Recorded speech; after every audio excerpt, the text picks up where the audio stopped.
content had some disturbing visuals. Your discretion is advised. ఈ content లో కొంత కలవరపాటు గురిచేసే అంశాలను తగు జాగ్రత్తలు తీసుకోమని ఆర్టీవీ హెచ్చరిస్తోంది. నారాయణపేట జిల్లా అమీరెడ్డిపల్లిలో దారుణం జరిగింది. 5 ఏళ్ల పసిపాప దారుణాతి దారుణంగా హత్యకు గురైంది.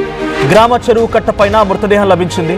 అయితే గ్రామానికి చెందినటువంటి అంజప్ప శిరీషల కూతురు తేజశ్రీగా గుర్తించారు పోలీసులు. పాప ఒంటిపైన బంగారం వెండి ఆభరణాలు కూడా మాయమైపోయాయి. ఆభరణాల కోసమే ఈ దారుణానికి పాల్పడ్డారా లేదా మరేదైనా కారణం ఉందా అన్న కోణంలో పోలీసు దర్యాప్తు ప్రారంభించారు. పసిపాప మృతితో గ్రామంలో విషాద ఛాయలు అలుముకున్నాయి. నారాయణపేట జిల్లా అమ్మిరెడ్డిపల్లి దగ్గర చెరువు కట్ట పైన ఒక అమ్మాయి 5 ఏళ్ల పాప మృతదేహం లభించింది. సో అక్కడికి వెళ్ళి పోలీసులు అక్కడ ఉన్నటువంటి చుట్టుపక్కల ప్రాంత ప్రజలు గ్రామస్తులంతా పోలీసులకు ఇన్ఫార్మ్ చేయడంతో పోలీసు అక్కడికి వెళ్ళి చూస్తే ఆ పాప అదే గ్రామానికి సంబంధించినటువంటి అంజప్ప శిరీషల కూతురుగా గుర్తించారు. ఆ అమ్మాయి ఒంటిపైన బంగారం వెండి లాంటి వస్తువులు కూడా ఉన్నాయంట. చెవుకి కమ్మలు, బేసిక్గా అమ్మాయిలు అంటే ఏముంటారు, కాళ్ళకి పట్టీలు, చెవుకి కమ్మలు అన్నీ కూడా కనిపించకుండా పోయాయి.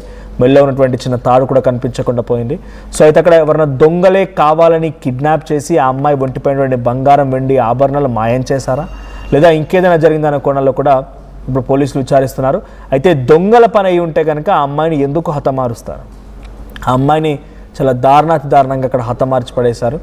సో దీనికి సంబంధించి మరిన్ని అప్డేట్స్ తెలుసుకునే ప్రయత్నించడం మా ప్రతినిధి శివాజీ సిద్ధంగా ఉన్నాడు. అంతకంటే ముందు ఒకసారి ఆ గ్రామంలో ఎటువంటి విషాద ఛాయలు అలుముకున్నాయి, ఆ గ్రామస్తులంతా ఎంతలా కన్నీటి పర్యంతం అవుతున్నారు, ఒక్కసారి విజువల్ చూద్దాం.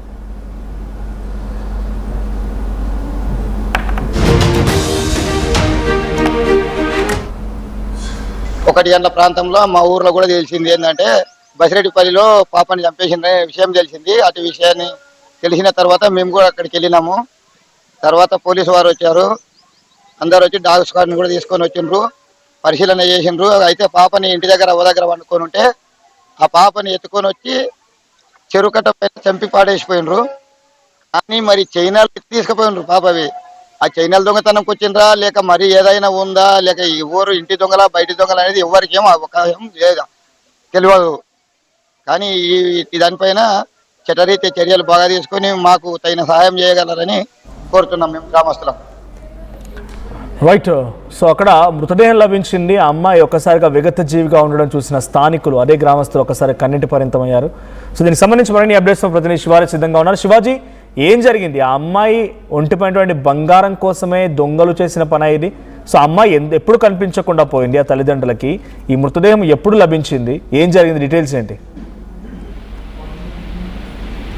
నారాయణపేట జిల్లా నారాయణపేట మండలం సంబంధించినటువంటి అమ్మిరెడ్డిపల్లి గ్రామంలో ఈ ఘటన చోటు చేసుకుంది. అమ్మిరెడ్డిపల్లి గ్రామానికి చెందినటువంటి శిరీష అనేటువంటి దంపతులకి పాప ఉంది. ఈ పాపకి 5 సంవత్సరాలతోటి తేజశ్రీ అనేటువంటి కూతురు, ఒక చిన్న కుమారుడు కూడా ఉన్నారు. వీళ్ళిద్దరూ కూడా శిరీష తన భర్తతోటి హైదరాబాద్ లో కొంతకాలంగా కూడా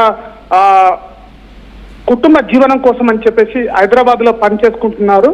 ఈ యొక్క తేజశ్రీని తన చిన్న కూతురును తన యొక్క నాన్నమ్మ తర్వాత తాతయ్య దగ్గర ఇంటి దగ్గరనే వదిలిపెట్టి వెళ్ళిపోవడం జరిగింది, చిన్న బాబును తీసుకెళ్లి.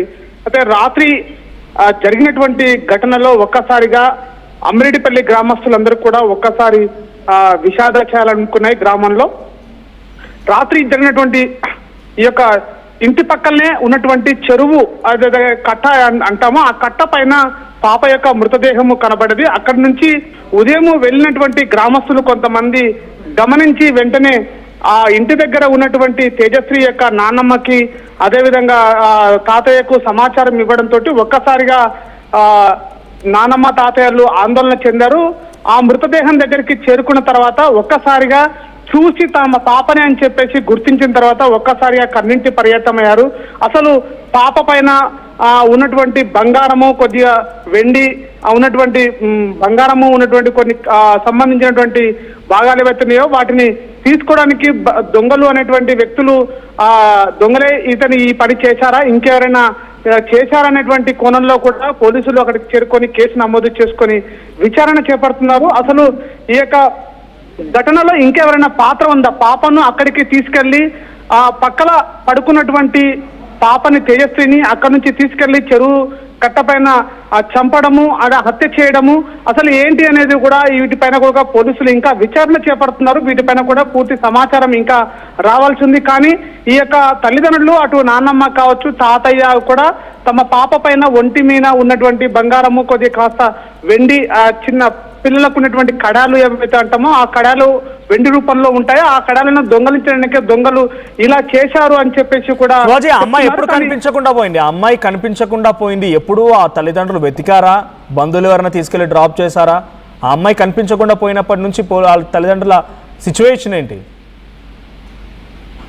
అంటే తాతమ్మ నానమ్మల దగ్గర ఉన్నటువంటి తేజశ్రీ ఒక్కసారిగా ఉదయము తమ పనుల్లో తాము చూసుకోకుండా మర్చిపోయినటువంటి పరిస్థితి. కానీ తమ పక్కనే, ఇంటి పక్కనే ఉన్నటువంటి చెరువు కట్ట పైన ఒక మృతదేహం కనబడడంతో గ్రామానికి చెందినటువంటి కొంతమంది యువకులు గమనించి తమ యొక్క సంజప్ప అనేటువంటి పాప యొక్క తేజస్వి యొక్క తాతయ్యకు సమాచారం ఇవ్వడంతో తమ పాపను వెతుక్కోవడం మొదలు పెట్టారు. ఆ తర్వాత అక్కడికి చేరుకున్న తర్వాత ఈ పాప మా పాపని అని చెప్పేసి గుర్తించడం జరిగింది. అప్పటికి కూడా పాప ఎందుకు ఇక్కడికి వచ్చింది అనేటువంటి విషయం కూడా వాళ్ళ వయసులో పెద్దవాళ్ళు కాబట్టి, వృద్ధ దంపతులు కాబట్టి ఒక్కసారిగా ఆందోళన చెందారు. ఇది ఎందుకు జరిగిందనేటువంటి దాని కోణంలో ఆలోచన చేస్తే వాళ్ళందరూ కూడా మా పాపను బంగారం కోసమే దొంగలు అపహరించి ఇక్కడ పాపను చంపేసి వెళ్ళిపోయారనేటువంటి విషయాన్ని చెప్తున్నారు. కానీ అసలు పూర్తి విచారణ కోసం పాపను, ఈ పాప పైన ఉన్నటువంటి బంగారం కోసమే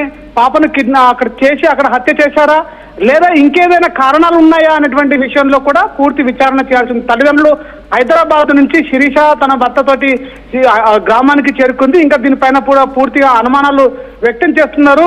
కానీ పోలీసులు ఇంకా పూర్తి విచారణ చేసి చేపట్టాల్సినటువంటి పరిస్థితి ఉంది Manoj. Right, thank you Shivaji. So మొత్తంగా అమ్మ తాత దగ్గర ఉన్నటువంటి తేజశ్రీ అమ్మాయి ఒక్కసారిగా ఆ చెరువు కట్ట పైన విగత జీవిగా కనిపించడంతో గ్రామస్తులంతా కూడా కన్నీటి పర్యంతమయ్యారు. సో అటు ఆ అమ్మాయి మెళ్ళో ఉన్నటువంటి లేకపోతే ఆమె ఒంటిపడినటువంటి ఆభరణాలు, బంగారం, వెండి ఆభరణాలు మొత్తం కూడా కనిపించకుండా పోయాయి. సో అసలు ఏం జరిగింది? కొన్ని గంటల వ్యవధిలో తెల్లవారుజామున వేరు పనుల వాళ్ళు నిమిత్తమైన సమయంలో ఒక్కసారి సడన్గా ఈ సంఘటన తెలియడంతో ఆ గ్రామస్తులు, ఆ కుటుంబం మొత్తం కూడా ఒక్కసారిగా గుండె పగిలినంత పని అయింది. ఆ తల్లిదండ్రులకు ఏకంగా 5 ఏళ్ల పసికందు, చిన్నగా బుజ్జు చూడండి. అక్కడ ఫోటో మీకు ఎగ్జాక్ట్ చూపించలేకపోతున్నాను, కానీ చాలా చిన్నగా తల్లో పూలు పెట్టుకొని ఆ అమ్మాయిని ఎంత మంచిగా రెడీ చేస్తారు చూడండి. ఆ తల్లి బుజ్జిగా చిన్నగా నవ్వుతున్నటువంటి ఆ అమ్మాయి సడన్గా ఒక్కసారిగా విగత జీవిగా పడిపోయింది చెరువు కట్ట పైన. అక్కడి వరకు ఎలా వెళ్ళింది, ఎలా వెళ్ళగలిగింది? ఎవరైనా తీసుకువెళ్ళారా? తెలిసిన వాళ్ళ పన, లేదా కొత్తగా ఎవరైనా దొంగలు వచ్చారా? ఇలాంటి అన్ని కోణాల్లో కూడా ప్రస్తుతానికి పోలీసులు విచారిస్తున్నారు. సో ఇటువంటి నిర్వాకానికి పాల్పడ్డ, బంగారం కోసం అమ్మాయి 5 ఏళ్ల పసికందు, 5 ఏళ్ల పసిపాప యొక్క ప్రాణాలు తీసినటువంటి ఆ దుర్మార్గులని దొరికితే ఎలా శిక్షించాలి? ఎంతటి దారుణంగా ఇదే మాదిరిగా ఆ అమ్మాయికి చెవు కమ్మలున్నా లేకుంటే చేతికి ఇంకేదైనా